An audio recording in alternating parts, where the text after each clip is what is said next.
guys, this is most things about Apple here. So just to let you know, okay, so if you're a PC user and you're not really sure about switching to a Mac, here are a few things that might be able to push you across the line. Okay, back in 2007 when we first switched over to a Mac, we got our iMac 24-inch. We set it up, it was the most amazing thing ever. We turned it on and we got this most amazing presentation. It was graphics. The graphics on it were amazing. We were all amazed in the family by it. So it really, when we bought it, we were still a bit wary about it because it was a whole new operating system. We had to learn everything over again, the basics. But believe me, once you get it, it's amazing.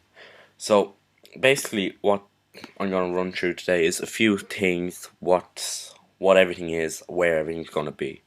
So if you're log in, and your first thing you need to do is go into your My Computer to search for everything.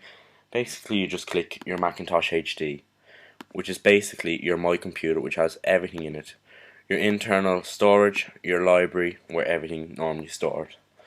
So that's your Macintosh HD. Now your Finder is another thing exactly like your My Computer, where you can search everything again. So it's just like that, and you can search everything there. Okay, your Spotlight is, say if you want to do a quick search, so iTunes, and iTunes pops straight up. Even if you can't remember the full name of it, if you just know IT, iTunes will pop up. Or say you want system preferences. Now system preferences will be your control panel. It's basically where you have everything set up: accounts, desktop, parental controls, which is very handy for parents who want to just keep an eye or limit the time that their children want to go onto the computer. And basically sharing, like screen sharing, file sharing, or even remote disk, which allows the user to, say if you have a MacBook Air and you didn't buy an external super drive, if you have an iMac in the house, you can just remote disk from it, so you don't have to go and purchase a super drive. Now your desktop and screensaver will basically allow you to choose basically what it says is what it does, and I'm sure a lot of people already know what it does, being a Windows user or even a Mac user. Now, expose and spaces. Expose is active corners, where if you put your mouse up into the top left hand corner, it can put your screen to sleep. It can disable screensaver, start a screensaver, or kick in spaces, or even move to a space, or even just put on your dashboard, which is that there, which allows you to have little widgets which can be loads of different things, which help you along. Like, they're really handy to use, calculator or even an iTunes player.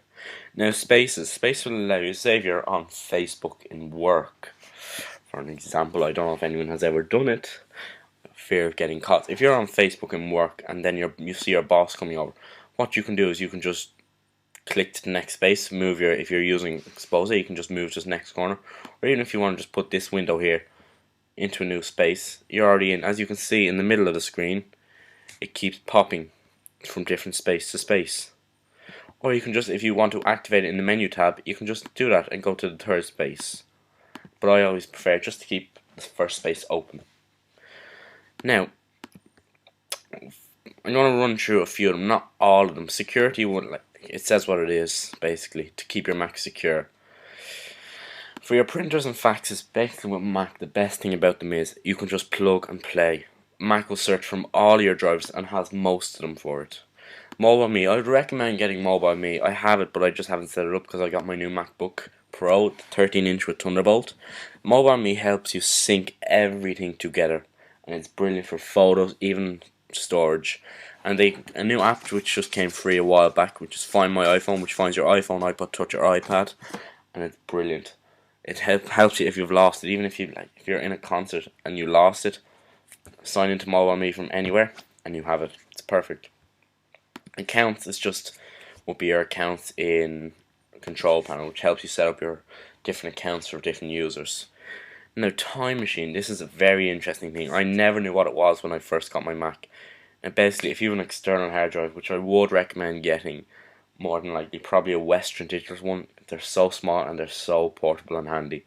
The Time Machine will back up you can select a backup if you already have a backup stored, or if you have a time machine, or even a time capsule from Apple, which are brilliant because they just look the part.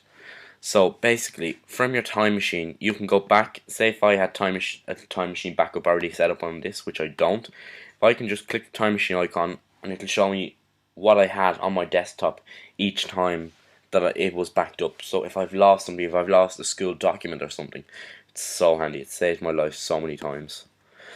Basically, that's it for your system preferences. Okay, now most of these things, the App Store, which is amazing, just got released this year, helps you download all your different apps. Say if you like, it's safe going into an Apple Premium reseller or an Apple Store, going and buying iWorks. Now iWorks, everyone knows it comes in the package, but if you actually buy it here, it works out a lot cheaper. So I'd recommend getting it here from everyone. For everyone. Okay, now your address book is where you have all your address synced up and everything. It's brilliant. So it's really handy in case if anything happened. Like, you can sync it up to your mobile phone as well.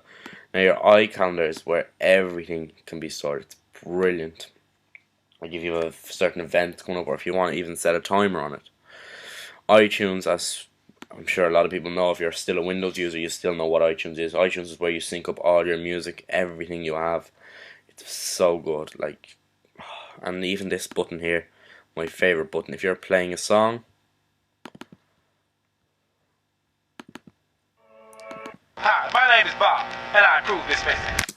So basically, if you're just playing a song, you can just double click this on your Mac and it will look amazing. It just looks the part, even if you just drag it out there and leave it there. It just looks brilliant. And you can just hit spacebar and it'll just keep going again. So that's iTunes there. Now Photo Booth, which will allow you to take photo shots of everything, and it has loads of different effects, pop art, stencil, light tunnel, and they're all brilliant there. Stretch and everything else, they're normal, they're so brilliant there, and some of them are so funny, and you can actually download more if you really want. Now Safari would be your Internet Explorer, or even your Mozilla Firefox if you're like that. I wouldn't recommend Mozilla Firefox on a Mac because it's just, Safari just looks the part and it's absolutely amazing. You have all your bookmarks here. You have your print page if you want to print this page. You have your home button if you want to go back to apple.com. Your bookmarks shows all your bookmarks, even your downloads if you have any downloads. Basically, if you want to mail link this page, if you want to get rid of all the bookmarks, and then basically if you want to autofill. Now autofill will allow you, say if you sign into eBay a lot of your credit card details, not even credit card details, like addresses or Hotmail addresses or email addresses, anything, autofill will automatically fill it in for you, so it saves you having to go fill them all in again. Now iPhoto will allow you to store all your photos. Now your photos can be sorted by faces, events, loads of different things. It's so brilliant. I'll run into more detail in the next few videos. iMovie is where you can edit and make amazing trailers and previews. Oh, it's brilliant. Like I said, I'll be running through most of these in future videos. GarageBand should allow you to create an audio sync, and even if you're starting up a music band, you can start off with GarageBand. You can get a little accessory called iRig, which you can hook your guitar up to your Mac, which is amazing. And then basically these are all just other applications that I have. Now applications, I like to store mine all in just stacks, but if you didn't want to, you can just let it fan out if you want, but I prefer to view them all at once in a list. And there it is there. So basically that's it. Now if you wanted to have a look at your system settings, like your preferences, not even preferences, just like about this Mac, which will tell you everything you need to know about this Mac. So like you can get your serial number if you click that twice, if you have any software updates or anything really you need to know, and that's it. Or even if you have software updates, you can just click your software update and it'll search online to see if you had any more software updates. So guys, I'll talk to you in the next video.